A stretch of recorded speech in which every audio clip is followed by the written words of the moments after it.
Heaven and Hell, which people were amazed by. Are you amazed how well it sounds out today? People don't actually listen to it and say, oh, the production's a bit of its time. It doesn't sound dated. No, I don't think so. Funny enough, you're saying that. I played a couple of tracks this morning while I was having a shower. And now and again you go back and yeah, that really sounds, I really like that. The Mob Rules tour was always looked upon as being a slightly fraught situation with almost the Americans versus the Brits.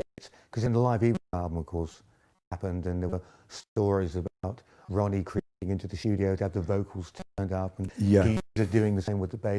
I mean, are those just exaggerations? Well, I mean, that's the stories we heard, so we're only saying what we heard, which turns out it's a lot of rubbish, But the engineer that was telling us that at the time was also drinking more and more, so he was getting more and more pissed as the album went on, what do I say, Going in, it sounds different, well, and eventually, because I've got to tell you, it's what's been going on here, and he started saying, oh, Ronnie's been in and Vinny's been in, and then you two have come in and changed stuff, and then they've changed stuff. So it was all hearsay from that point, that's what he was saying. Right. But we've got over that one. Yeah, that was a difficult time for us, it really was. And we'd also put pressure on to an extent. We've been working so much touring to try and, to break that again. Should we move forward then to Humanise, the beginning of a new decade? You're back with Ronnie. How did that happen? You know what? I think how that happened was Geezer went to see Ronnie at a gig, one of Ronnie's gigs, and Ronnie mentioned to Geezer about getting up playing a couple of songs with them on nights and whatever else. And so Geezer did, and I think it went from there really. I think that we thought, well, yeah, let's talk about getting it together again and doing another album. Was it like back in the pipe, you four working back together again? It was a difficult time for us to do an album at then, because our music again was sort of gone quite a bit out there. It was also difficult for us putting that album together because we seemed to go in depth a bit too much of trying to change too many things. We'd have an idea and change this bit and change that bit, and then we'd get lost. Should we go back to that other bit? Which bit was that? Oh, that bit. And I think we just went up on our own arse at one point, Although I liked that album, but it was difficult doing that off then. I thought there was a bit of pressure. We had not a very good vibe going at that time, I think. Something just wasn't right. Was there always a feeling with that record? It was a case, let's do an album tour and see how things stand at the end of it, rather than here for the long haul. Yeah, that's right. We did go in it like that to go out and do it for the long haul. Where now we take a totally different approach. We play section by section. Were we going to do this? No, we don't want to do that. Okay. And then, of course, after that, you went your separate ways again. Things carried on in different paths, coalesced the 21st century. Yeah. I know. It's funny how it all happens. And it started off from the record company where they wanted to do the Sabbath the Day Years album. And we thought, well, that's a good idea. And they asked if we got a couple of tracks hanging around that we haven't used. Well, yeah, loads of them. So no. And so I mentioned to Ralph Baker, my manager, why don't we try and contact Ron and see if we can write a couple of new songs, if they'd be interested in doing that. And we talked to Geezer and Vinny and everybody, and that's basically what we did. Ronnie came over to England, and we worked at my house in my studio, and we put 3 tracks down, and it worked great. I mean, at first we were very nervous, a pair of us. I was sitting in my kitchen, do you want a cup of coffee? Yeah, okay. Do you want another cup of coffee? We didn't. None of us wanted to. You wanted to start, but you didn't. Yeah. Oh my God, what are we going to do? And straight away, bang, it started again. The writing team was there, and we started coming up with ideas again really quick. And we done 3 tracks as opposed to 2. So consequently, when the album was coming out, the idea of a tour, the interest from promoters and everything was, they're going to get back together, and that's really what started.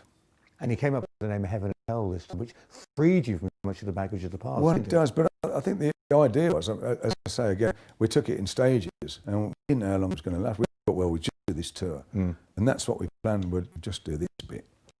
Let's call the tour Heaven and Hell, you know, just to put it where it is. And that sort of stuck, and it's gone on to another tour and another tour. And then this Heaven and Hell took over. And of course, a new album came out of it as well, you know, which again has everyone raving about. My God, the magic is very much there. I remember being in Japan, and it was to the end of the tour, and everybody was a bit grim, really, because it was coming to the end, really. Nobody wanted to say anything. And we got pissed one night in this Japanese restaurant. Me and Ronnie, I said to Ronnie, Francie, why don't we think about doing an album? You know, we'd be interested. And that's how excited again. Oh yeah, I think we should. And when I went to LA, we were doing this, you know, we all decided what we'd do is do a CD of each other's ideas. Right. Riffs, and if somebody got 2 riffs or 10 riffs or whatever.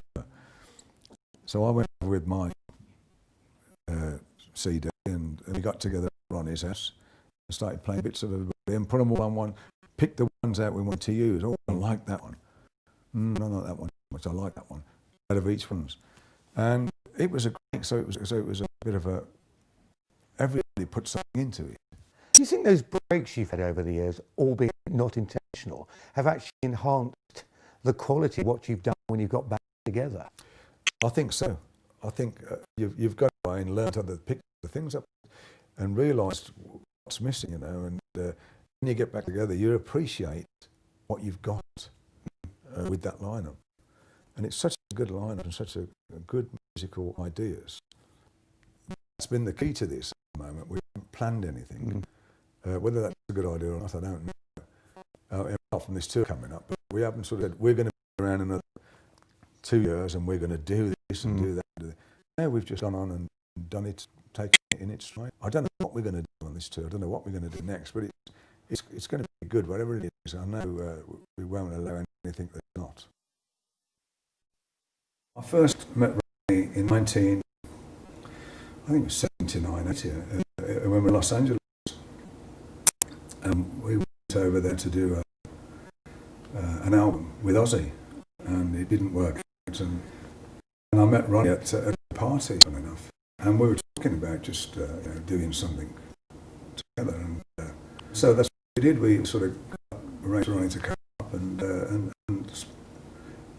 as soon as the first night, bloody hell, this is it. It's great.